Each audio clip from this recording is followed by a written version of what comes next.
여기 무거운 통념들을 박차고 날아오르길 바라는 한 소년이 있습니다. 하지만 그의 날개짓에 비해 11살 어린 소년 빌리를 가로막은 현실은 결코 만만치 않습니다. 1980년대 잉글랜드 북부의 작은 탄광촌 더럼. 마가릿 대처의 탄광 합리화 정책에 반대하는 탄광 노조 운동이 펼쳐지고 있죠. 주인공 빌리는 탄광 일을 하다 파업 운동을 하고 있는 아빠와 형을 둔 그저 평범한 소년입니다. 일찍 돌아가신 엄마 제니를 그리워하고 치매에 걸린 할머니를 정성껏 돌보는 선한 마음을 가졌죠. 아빠 제키는 둘째 아들 빌리가 강한 남자로 크기를 바라며 복싱을 가르치지만 빌리의 선한 마음과 복싱은 상극이었습니다.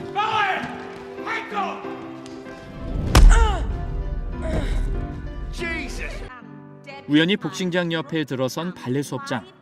빌리는 복싱보다 발레에 더 큰 관심을 보입니다. 그리고 시크한 발레 교사 윌킨슨의 발레 수업 참가 제안이 이어집니다.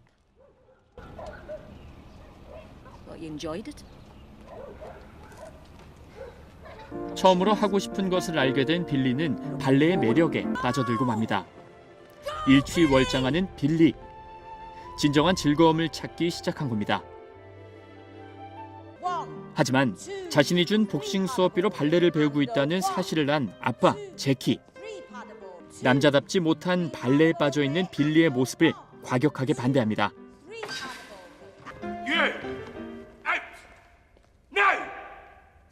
처음으로 하고 싶은 꿈을 찾은 빌리와 집안의 강렬한 반대. 과연 주인공 빌리는 어떤 선택을 하게 될까요? 빌리는 자신이 좋아하는 발레를 계속하기 위해 윌킨슨 교사를 찾아갑니다. 빌리의 열정을 확인한 윌킨슨은 본격적으로 빌리에게 발레를 가르치기로 하죠. 그러면서 빌리의 왕립 로얄 발레학교 입시를 위해 무료로 개인 교습까지 하기로 합니다. 윌킨슨의 적극적인 도움으로 빌리는 계속 성장하고 로얄 발레학교 입시도 그렇게 현실로 다가오기 시작합니다. 드디어 로얄 발레학교 오디션 날. 그런데 함께 뉴캐슬로 가기로 한 빌리가 나타나질 않습니다. 빌리의 날개짓과 다르게 그의 얇은 발목을 잡고 있던 것 때문이죠. 바로 가족입니다. 아버지와 형의 탄광 노조 운동 방식에 대한 심한 갈등, 치매에 걸린 할머니에 대한 걱정, 젊은 혈기로 강한 운동을 하던 형이 경찰에 의해 힘없이 쓰러져가는 모습을 보면서 빌리는 더 날개를 펼치지 못하고 현실에 주저앉게 된 겁니다. 결국 윌킨슨은 빌리의 집을 직접 찾아갑니다. 어린 빌리의 상황을 인식하고 가족들을 설득하기 위해서죠. 가족들의 반응은 역시나 냉담합니다. 구치소에 다녀온 형의 과격한 행동으로 갈등은 극에 달하고 빌리는 자신의 꿈과 현실의 갈등을 눈앞에서 직면합니다. 이러지도 저러지도 못하는 빌리.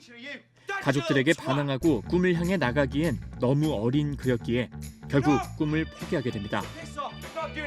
빌리는 자신의 몸으로 발레에 대한 열정을 격렬하게 표현하지만 결국 더럼의 장벽, 즉 현실 앞에 가로막히고 말죠. 그렇게 시간이 흘러 겨울이 찾아옵니다.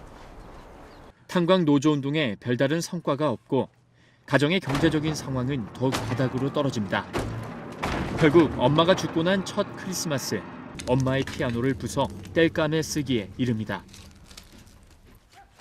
사랑했던 엄마도 열정을 쏟았던 발레도 잊혀져가던 그날, 자신에게 동성애를 고백한 친구 마이크를 보고 빌리 역시 숨겨둔 자신의 모습을 소개하려고 합니다. 어쩌면 자신보다 마이클에게 발레가 어울리겠다고 느낀 빌리는 체육관에서 발레를 가르쳐줍니다.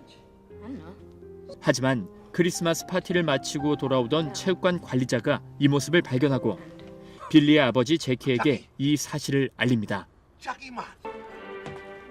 다시 빌리는 아버지, 즉 현실이라는 큰 산을 마주하게 됩니다.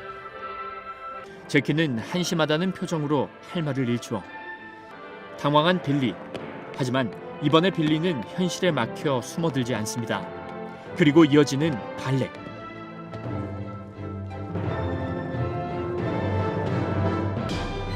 제키는 말없이 돌아서고 어디론가 향합니다. 놀랍게도 빌리의 아버지 제키는 빌리에게 발레를 알려준 윌킨슨을 찾아가죠. 그리고 그동안 자신의 아들에게 해준 모든 것에 감사하다며 아버지로서의 책임을 다하기 위해 자신의 힘으로 빌리가 발레학교 오디션을 볼 수 있도록 하겠다고 합니다. 경제적 수입이 전혀 없는 아빠 제키는 결국 자신이 배신자라고 욕하던 탄광 노동자 무리에 합류하기로 합니다. 비아냥거리는 노동자들. 아들 빌리의 미래를 위해 그동안 지켜왔던 자신의 신념과 행동을 내려놓기로 한 겁니다. 그 모습을 큰아들 토니가 발견하고 제키를 쫓아 탄광 앞에서 그를 만류합니다. 제키는 토니에게 빌리에 대한 자신의 마음을 털어놓습니다. 적어도 빌리만은 자신들처럼 되어선 안 된다면서 말이죠.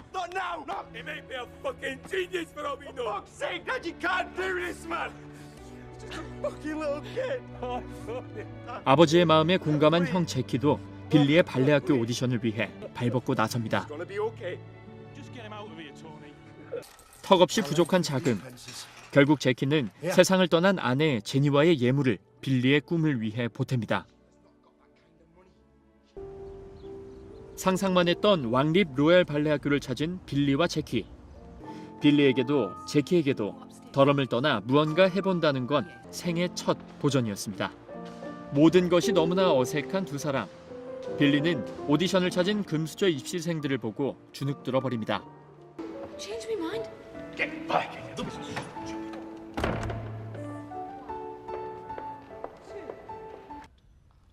발레복 한 벌 없이 갖고 있던 체육복 차림으로 오디션에 임한 빌리.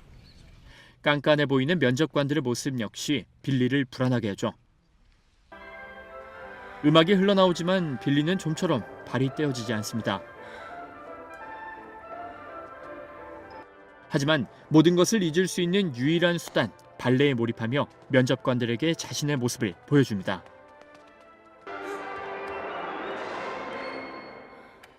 시큰둥해 보이는 면접관들의 표정, 빌리는 절망합니다.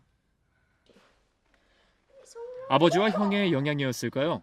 오디션에 망쳤다고 생각한 빌리는 다른 입시생의 얼굴에 주먹을 날리기에 이릅니다. 빌리의 폭행이 입시에도 영향을 끼치는 상황. 첩첩산중으로 면접에 참가한 빌리와 제키는 투박한 탄광의 부자로 돌아갑니다. 자포자기의 심정으로 돌아가려는 빌리에게 한 면접관의 마지막 질문이 던져집니다.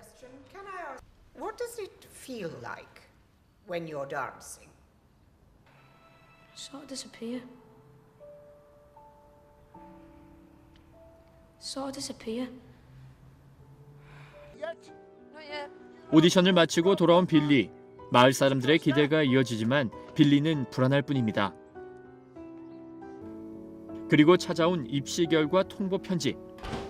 가족들은 빌리가 직접 결과를 확인할 수 있도록 기다립니다. 가족들의 기대가 걸린 착잡한 마음의 빌리, 초조한 가족들. 과연 빌리의 운명은 어떻게 될까요?